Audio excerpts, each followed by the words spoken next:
On n'envisage pas à l'heure actuelle de fabriquer un ordinateur quantique universel qui remplacerait votre ordinateur de salon ou votre smartphone. On envisage de fabriquer un supercalculateur qui pourra faire des tâches très précises. Ça ne va pas remplacer toute notre informatique classique.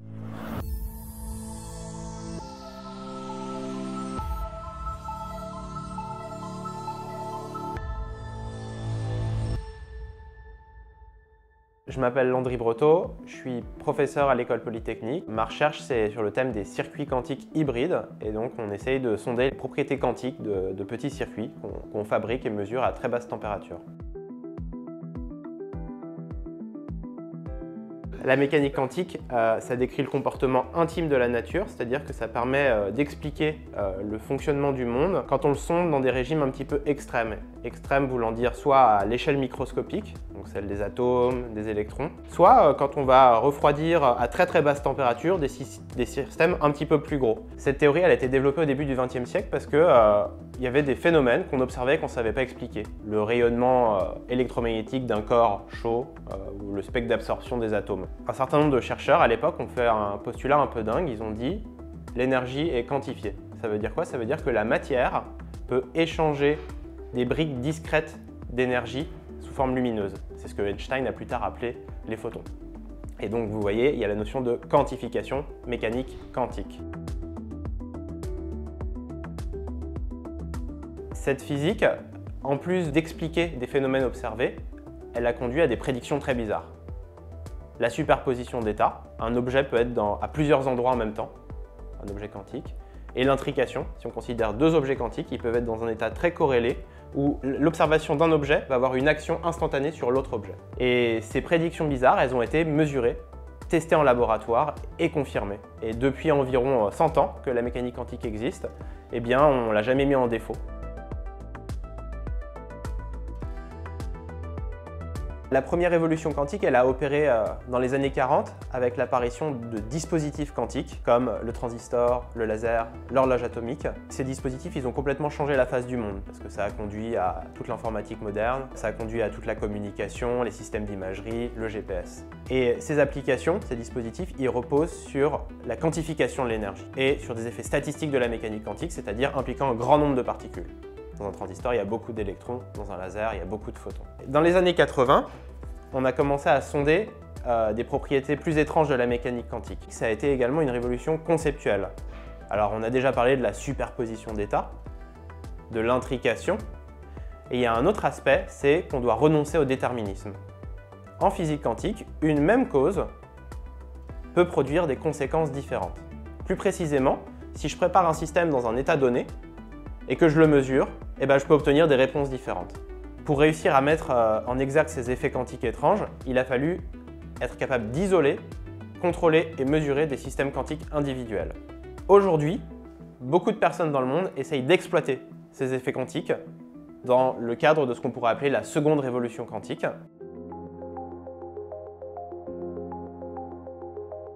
À l'heure actuelle, 4 axes technologiques sont principalement développés: la détection quantique, la communication quantique, la simulation quantique et le calcul quantique. Une des technologies quantiques les plus matures, c'est la communication quantique à l'heure actuelle. L'enjeu, c'est de pouvoir échanger des messages, communication, de manière cryptée. Et le côté crypté, il est vraiment assuré par la physique quantique. C'est-à-dire que si un espion vient essayer de regarder le message, eh bien tu vas le détecter automatiquement. La physique quantique te dit qu'il est obligé de modifier le message que tu es en train d'envoyer s'il le regarde. Donc là, il y a vraiment un truc très profond, fondamental, qui te protège. Alors on pourrait se dire, oui mais bon, pour faire ça, il faut être dans un environnement extrêmement bien contrôlé où la physique quantique est valide, voilà, à basse température, avec des photons, avec une fibre optique éventuellement.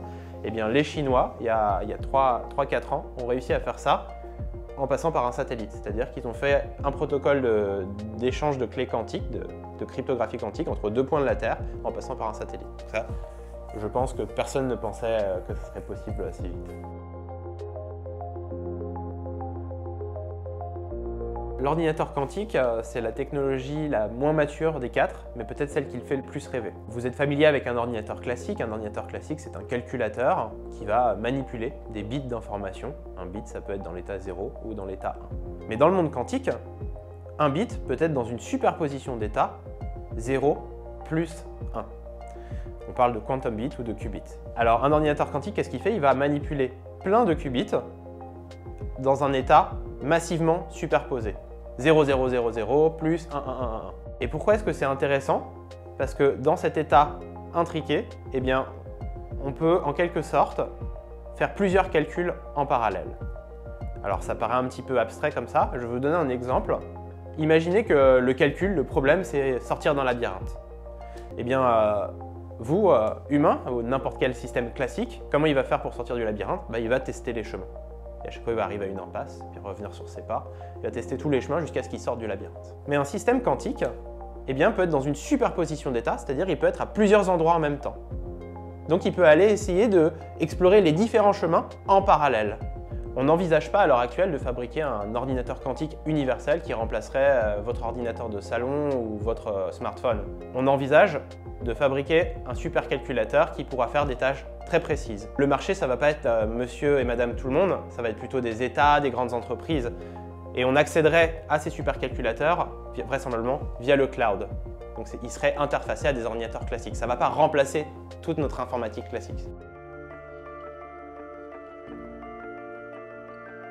La cryptographie RSA, sur lequel repose toute la cybersécurité et les transactions bancaires par exemple. Parce que pour un ordinateur classique, si ce nombre à factoriser il est trop gros, c'est essentiellement impossible. Mais maintenant, si on dispose d'un ordinateur quantique, il va pouvoir réaliser ce calcul beaucoup plus vite et casser le code RSA. Alors vous imaginez l'enjeu sécuritaire qu'il y a derrière, donc c'est pour ça que les États investissent massivement dans le domaine à travers des plans quantiques nationaux et supranationaux, donc les États-Unis, la Chine, l'Europe au sens large. Prenons l'exemple du cryptage RSA, c'est basé sur la décomposition en facteurs premiers. L'idée c'est que je souhaite envoyer le message 5 à un interlocuteur. Et lui, il possède déjà la clé 3. Donc je vais lui envoyer 15, et pour lui c'est très facile de faire 15 divisé par 3 et il trouve 5. Mais s'il ne connaissait pas sa clé 3, un espion vient et il voit 15, eh bien c'est très dur pour lui de dire 15 égale 3 fois 5. Alors avec 15 c'est ridiculement facile, mais imaginez maintenant avec un nombre gigantesque qui est le produit de deux nombres premiers gigantesques, eh bien en voyant juste le produit des deux, personne n'est capable de factoriser ça en deux nombres premiers, y compris l'ordinateur classique le plus puissant de la Terre, dans un temps plus court que l'âge de l'univers.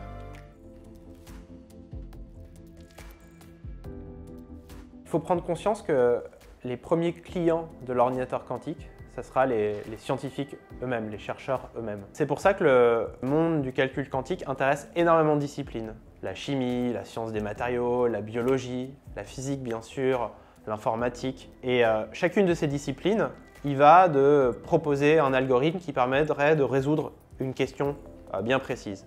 En chimie, par exemple, on essaye de faire des simulations, on essaye de simuler des molécules pour prédire leur taux de réaction. Et on a déjà réussi à faire des simulations de petites molécules. Si on dispose d'un ordinateur quantique qui marche parfaitement, qui est énorme, on pourra s'attaquer à ces problèmes très difficiles. Mais on n'est pas loin du wishful thinking, c'est-à-dire qu'il faut déjà y aller step by step. Et avant ça, c'est beaucoup plus intéressant de mentionner tous les problèmes peut-être moins grandiloquents, mais qui semblent accessibles dans les 5-10 prochaines années auxquels on va s'attaquer. Je pense en avoir trouvé des champions, mais peut-être qu'on n'a pas trouvé le champion des champions. Donc ça, c'est très stimulant. Moi, je dirais qu'il n'y a qu'une chose dont on peut être sûr, c'est qu'on va au-devant de surprises et de belles découvertes. Mais alors quoi? Mais c'est ça la beauté de la recherche, quoi. Depuis environ 5 ans, on assiste à un véritable boom quantique. Certains parlent de bulle quantique, avec la création de nombreuses startups et des levées de fonds importantes. Ces startups sont aux États-Unis, en Angleterre, en France, en Allemagne, en Australie. À titre d'exemple, pour vous donner les ordres de grandeur de sommes qui sont levées, deux des plus grosses, PsiQuantum et IonQ, ont levé respectivement 600 millions d'euros et 400 millions d'euros pour l'instant.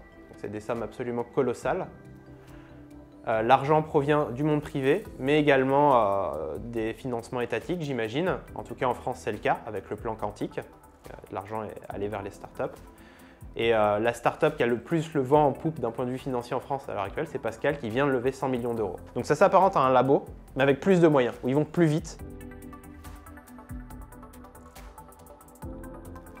On va probablement pas réussir à fabriquer un ordinateur dans les 10 prochaines années.